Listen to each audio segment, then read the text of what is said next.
بسم اللہ الرحمن الرحیم۔ آج میں آپ کو خلیفہ عبد الدولہ کی ذہانت کا ایک واقعہ سناتا ہوں۔ ایک آدمی حج کے ارادے سے بغداد سے نکلا۔ اس کے پاس موتیوں کا ایک ہار تھا جس کی قیمت اس وقت کے مطابق 1000 دینار تھی۔ اس نے اس ہار کو بیچنے کی بہت کوشش کی لیکن ہار نہ بک سکا۔ وہ ایک نیک فطرت عطر والے کے پاس آیا جو دیانتداری میں تو بہت مشہور تھا۔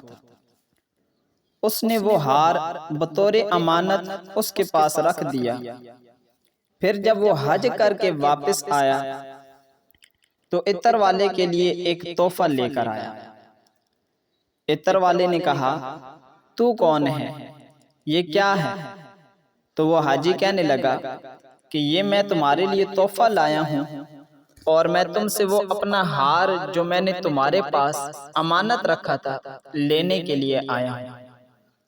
تو عطر والا کہتا ہے، میں تجھے نہیں جانتا اور تم نے مجھے کب ہار دیا؟ یہ تو تم مجھ پر جھوٹ باندھ رہے ہو۔ یہاں تک کہ وہاں پر کافی شور و غل مچ گیا۔ یہ دیکھ کر کافی سارے لوگ جمع ہو گئے اور حاجی سے کہنے لگے، تم نے اس شریف آدمی پر الزام لگایا ہے۔ حاجی حیران اور پریشان ہو گیا اور یہ سوچنے لگ گیا کہ میں اب اس سے کس طرح اپنا ہار وصول کروں۔ تو وہ جب بھی اس عطر والے کے پاس جاتا تو وہ عطر والا اسے لعن طعن کرتا، لوگ بھی اس حاجی کو لعن طعن کرتے اور اسے کچھ بھی حاصل نہ ہوتا۔ تو کسی شخص نے اس حاجی کو مشورہ دیا کہ تم بادشاہ عبد الدولہ کے پاس جاؤ، وہ اس قسم کے معاملات کو خوب اچھی طرح سمجھتا ہے اور خوب اچھی طرح ان کو حل کرتا ہے۔ حاجی جو ہے وہ بادشاہ کے پاس گیا اور اپنا سارا قصہ سنایا۔ تو بادشاہ نے کہا کہ مجھے مکمل اچھی طرح تفصیلات سے آگاہ کر دو تاکہ میں تمہارے مسئلے کو صحیح طریقے کے ساتھ حل کر سکوں۔ حاجی نے اپنا سارا قصہ، ساری بات تفصیلات کے ساتھ بادشاہ کو بتا دی۔ بادشاہ نے کہا، کل صبح تم عطر والے کی دکان کے پاس جانا اور پھر اس کی دکان پر بیٹھ جانا۔ اگر وہ تمہیں بیٹھنے نہ دے اور منع کر دے تو تم پھر اس کے سامنے والی دکان پر بیٹھ جانا، لیکن اس سے بات چیت مت کرنا۔ 3 دن تک تم نے ایسا ہی کرنا ہے اور چوتھے دن میں وہاں سے گزروں گا اور میں تمہیں سلام کروں گا تو تم بیٹھے بیٹھے میرے سلام کا جواب دے دینا اور جو میں پوچھوں صرف اس بات کا مختصر سا جواب دینا۔ جب میں لوٹ جاؤں تو پھر اس سے یعنی عطر والے سے ہار کا تقاضا کرنا اور مجھے بتانا کہ وہ تمہیں کیا کہتا ہے۔ اگر وہ تمہیں ہار دے دے تو تم ہار لے کر میرے پاس آ جانا۔ وہ حاجی بادشاہ کے بتائے ہوئے طریقے کے مطابق گیا عطر والے کی دکان پر، لیکن عطر والے نے اسے اپنی دکان پر بیٹھنے نہ دیا۔ پھر وہ سامنے کی دکان پر بیٹھ گیا تو عطر والا جو تھا وہ اسے دیکھتا رہتا کہ یہ سامنے والی کی دکان پہ بیٹھا ہوا ہے۔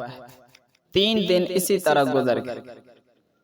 چوتھے دن بادشاہ عبد الدولہ عظیم الشان جلوس کے ساتھ وہاں سے گزرا اور اس نے حاجی کو دیکھ کر سلام کیا اور اس کا تمام لشکر وہاں پر کھڑا ہو گیا۔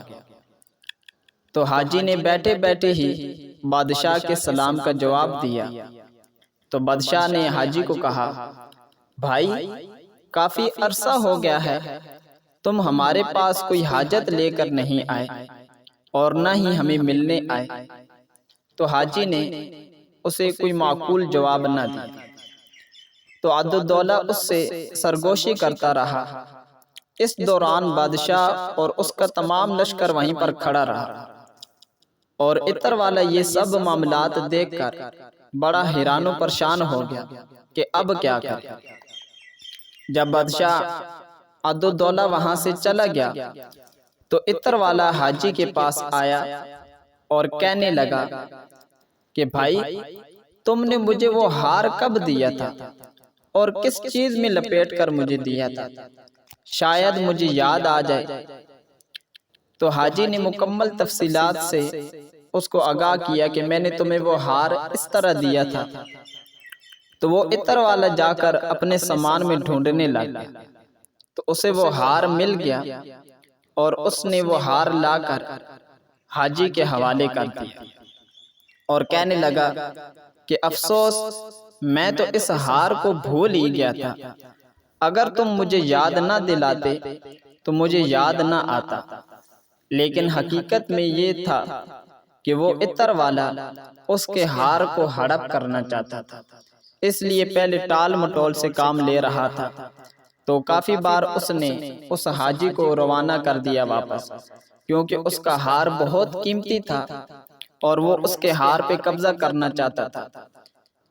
تو بالآخر جب خلیفہ عبدالدولہ کی مدد سے اسے وہ ہار مل گیا، تو حاجی کو جب ہار ملا تو وہ اب سوچنے لگا کہ اب بادشاہ کے پاس جانے کی کیا ضرورت ہے، مجھے تو میری مطلوبہ چیز یعنی ہار مل ہی گیا ہے، تو اب میں اسے لے کر گھر کی طرف جاتا ہوں۔ لیکن پھر دل ہی دل میں یہ سوچا کہ شاید کیا پتا بادشاہ مجھ سے یہ ہار خرید لے، کیونکہ میں تو ویسے بھی اس ہار کو بیچنے کا ارادہ رکھتا ہوں، اور بادشاہ تو ظاہری بات ہے بادشاہ ہے، اس کے پاس تو کثیر مال و دولت ہے، کیا پتا وہ میرا یہ ہار خرید لے اور اچھے دام لگا دے۔ تو وہ یہ سوچ کر بادشاہ کے پاس گیا اور اس کو تمام واقعے سے آگاہ کیا کہ مجھے یہ ہار آپ کی مدد سے اس طرح مل گیا۔ بادشاہ نے وہ ہار لیا اور اپنے دربان کو دے کر بھیجا، تو اس کا دربان گیا اور عطر والے کو پکڑ کے لے آیا۔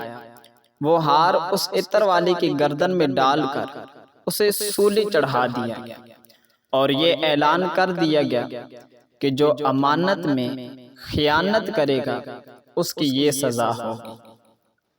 جب عطر والا مر گیا تو پھر بادشاہ کے حکم سے اس کے گلے سے ہار اتار کر حاجی کے حوالے کر دیا گیا اور کہا کہ جاؤ اور اب اپنی زندگی ہنسی خوشی بسر کرو، تمہیں تمہارا ہار مل گیا ہے۔